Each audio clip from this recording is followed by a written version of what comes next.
سب سے بڑا جو منسٹر ہوتا تھا بادشاہ کے بعد وہ تک بن سکتا تھا. اور یہ اگر نان مسلم کرسچن ہوتے تھے اکثر, اگر نان مسلم رہنا پسند کرے تو ایک سرٹن لمٹ تک آگے بڑھ سکتے تھے, اسلام قبول کر لیتے تو لمٹ لیس وزیر اعظم تک بن سکتے تھے.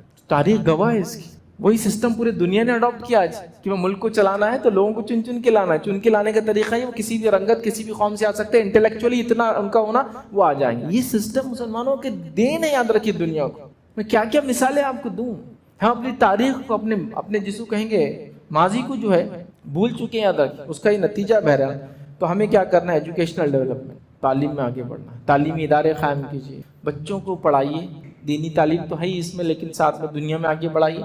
لڑکیوں کو پڑھائیے تاکہ وہ اپنے بچوں کو ہنرمند بنائیں. ایک ماں جو تعلیم یافتہ ہوں گی بچوں کو ہنرمند بنائیں گی, تعلیم یافتہ اس کے بچے ہوں گے, اہم ہے.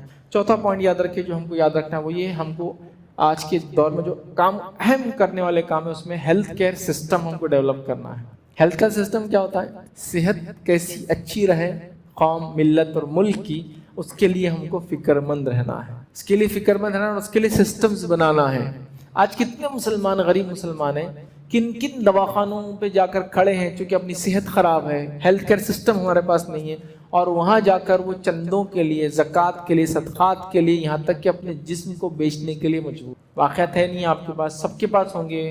جو لوگ سوشل ورک کرتے ہیں, سوشل ایکٹیوسٹ ہے, پولیٹیکل ایکٹیوسٹ ہے, جرنلزم کرتے ہیں, جو جرنلزم ریسرچ بیس ہوتی ہے, سب کو پتہ ہے کیا دنیا میں ہو رہا ہے. یہاں تک کہ کسی کا علاج کرنے کے لیے اس کا بیٹا اپنے اعضا آرگنز بیچ رہا ہے. آرگن بیچنا آج بھی جائز نہیں کرنے, اسلام میں تو ہے لیکن ملک میں بھی جائز نہیں. کوئی اعضا آپ خرید نہیں سکتے, یاد رکھیے, بیچ نہیں سکتا کوئی انسان. تو آپ دیکھیے یہ ہو رہا ہے, تو کیوں نہیں ہم نے سسٹم بنایا ایسا. یہ تو ہمارے دین کا ایک اٹوٹ حصہ ہے. معلوم لوگوں کا خیال رکھنا, خیر خواہی کرنا. دیکھیے میں آپ سے ملا تو میں آپ کو کیا کرتا ہوں, اور آپ میرے سے ملے تو میرے کو کیا کرتے ہیں, بولیے السلام علیکم, بیسک, تم سلامت رہو. اب ایک آدمی بیمار ہے تو کیسے سلامت رہیں گا بتاؤ. تمہاری دعا میں تو یہ چیز شامل ہے کہ اس کی صحت کے بارے میں میری فکر ہو. ٹھیک ہے, ہر فرد تو میڈیکل سروسز نہیں دے سکتا, لیکن من جملہ ایز اے کمیونٹی, ایک امت کے طور پہ ہم کیوں نہیں کھڑے ہیں کہ ہمارے پاس ایسے انسٹیٹیوشنز ہمارے کیوں نہیں ہیں جس میں ہم اپنی کمیونٹی کو اور اس کے ساتھ ساتھ برادران وطن کو, سارے ملک کو سروسز دے کہ یہ ہمارے طرف سے سروس ہے ہیومینٹی کے لیے, انسانیت کے لیے. چونکہ ہم لوگوں کی خیر خواہی رکھتے ہیں. ہمارے نبی نے ہم کو یہ تعلیم دی کہ صرف بیمار کے پاس جا کر اس سے 2 الفاظ بولنا, اس کے مل کر آنا. 70,000 فرشتے اس دن پورے دعا کرتے ہیں. اگر رات میں کرتا ہوں تو پوری رات کرتے ہیں. تو میں تو پورے انسٹیٹیوشن بنا رہا ہوں جس کے اندر لوگ اس سے فائدہ اٹھائے, بیمار آئے اور جو ہے شفا یاب ہو کر جائے, صحت مند ہو کر جائے. ہیلتھ کیئر سسٹم بتائیے, کوئی ہیلتھ کیئر سسٹم ایسے ہم ایڈاپٹ بنا رہے ہیں. آپ کہیں گے ہمارے پاس تو یونانی میڈیکل کالج ہے, ادھر ایک وہ ہے, تو آپ کا پرسنٹیج بھی دیکھو یہاں کتنا, اس کے مقابلے میں یہ بات ہے, فیصد کے اعتبار سے پروپورشنلٹی بات ہوگی نا, ہے ایسا کچھ کام. آپ دیکھیے کام نہیں ہے الحمدللہ. پھر بھی ساؤتھ انڈیا کے اندر کافی کام ہے. سارے مہاراشٹر کے اندر ایک ہی میڈیکل کالج ہے, مسلم میڈیکل مینوریٹ, ایک ہے, صرف ایک. آپ کے پاس بہت زیادہ ہے. کرناٹک گیا تو بیجاپور کے اندر ہے, بیدر کے اندر ہے, بنگلور کے اندر تو کئی سارے, اور کئی ہر علاقے کے اندر ملیں گے. آپ کے دیکھیں اس شہر کے اندر کرنول میں, تو ایسا ہر جگہ کا حل نہیں ہے. تو ہم کو اس میں آگے بڑھنے کی ضرورت ہے. اس میں پائنیئرز بولتے ہیں نا, اس میں چوٹی تک پہنچنے کی ضرورت ہے کہ ہمارے دین نے صرف خیر خواہی پہ اتنا اجر دیا تو ہم لوگوں کو صحت مند کرنے کے لیے کتنا ہم خواہش رکھیں گے. ہمارے تو دلی خواہش ہے کہ لوگ صحت مند رہے, صحت کے ساتھ جیے, جسمانی صحت کے ساتھ جیے, عقل کی صحت کے ساتھ جیے, دنیا میں بھی ہمارے ساتھ خوش رہے اور آخرت میں بھی جنت میں ہمارے ساتھ جائے. ہم تو اتنے اوپن ہیں. کسی کو اگر آپ دعوت اسلام دیتے ہیں تو یہی سوچ کے دیتے ہیں نا میرا بھائی آنکھ سے بچ جائے, ہے نا. تو آخرت میں جنت میں ساتھ رکھنے کی بات کر رہے, دنیا میں صحت کا کیسے خیال نہیں رکھیں گے اس انسان کا. یہ پارٹ ہے ہمارے دین کا. صحابیات بھی جنگوں میں جاتی تھی, اپنے واقعہ سنے, کیوں جاتی تھی بتائیے؟ تاکہ زخمیوں کو اٹھا کر لائے. سنو نا آپ نے واقعات, زخمیوں کو پانی پلاتی, زخمیوں کو اٹھا کے لاتی, ان کی تیمارداری کرتی, زخم پہ مرہم پٹی کرتی. تو سسٹم تو نبی کے زمانے سے ہے ہمارے پاس. عورتوں نے تک کام کیا اس کے اندر, اور عورتیں ہی اکثر یہ کام کیا کرتی تھی. واقعات ہے, تمام جنگیں اٹھا لیجیے آپ. بیک گراؤنڈ میں عورتیں چلتی, ایک اہم ذمہ داری ہوتی کھانا وغیرہ رسد پہنچانا, دوسری ذمہ داری ہوتی پانی پلانا, تیسرا ہوتی زخمیوں کو جانا, اٹھا کر لانا اور لے جانا. یہ سب کام کرتی تھی عورتیں. وہاں پاس تو مرد عورتیں بھی کر سکتی ہے کام. دین نے تو ہم کو یہ دیا. اب بتائیے ہم اپنے بچیوں کو نہیں پڑھائیں گے, اپنے بچوں کو نہیں پڑھائیں گے, اس لیول تک نہیں لے جائیں گے کہ ہیلتھ کیئر سسٹم کو ہم وہ کریں, تو کیسے ہم کمیونٹی کچھ دیں گے؟ اتنے بڑے بڑے مسلم علاقے ہیں, ایک چیریٹیبل کلینک اور چیریٹیبل ہاسپٹل کا تصور نہیں ہمارے پاس. پھر ہم صرف رو رہے ہیں لوگوں پہ، یہ کر رہے وہ کر رہے، فلاں نے غلط کام کیا، تو آپ نے کیا کیا ان کے لیے؟ ہم کیوں نہیں کھڑے ہوئے؟ ہمارے پاس وہ طبقہ جو دینی سوچ رکھتا، اس کو تو زیادہ سوچنا ہے، وہ کیوں نہیں آگے بڑھا؟ آپ سمجھ رہے اس بات؟ بہت امپورٹنٹ چیز ہے، اس کو کرنے کی ضرورت ہے، وقت کی اہم ترین ضرورت ہے۔ جو نوجوان اس فیلڈ میں ہے، جو لوگ ذمہ دار ہیں، جن کو اللہ نے پیسہ دیا ہے، جو جماعتی ذمہ دار ہے، چاہے کسی بھی جماعت کے آپ ذمہ دار ہو، ٹھیک ہے، آپ لوگ اس کے بارے میں سوچیں۔ جہاں ہم لوگ مختلف یونٹس بنا رہے ہیں، وہاں ہمارا ایک سوشل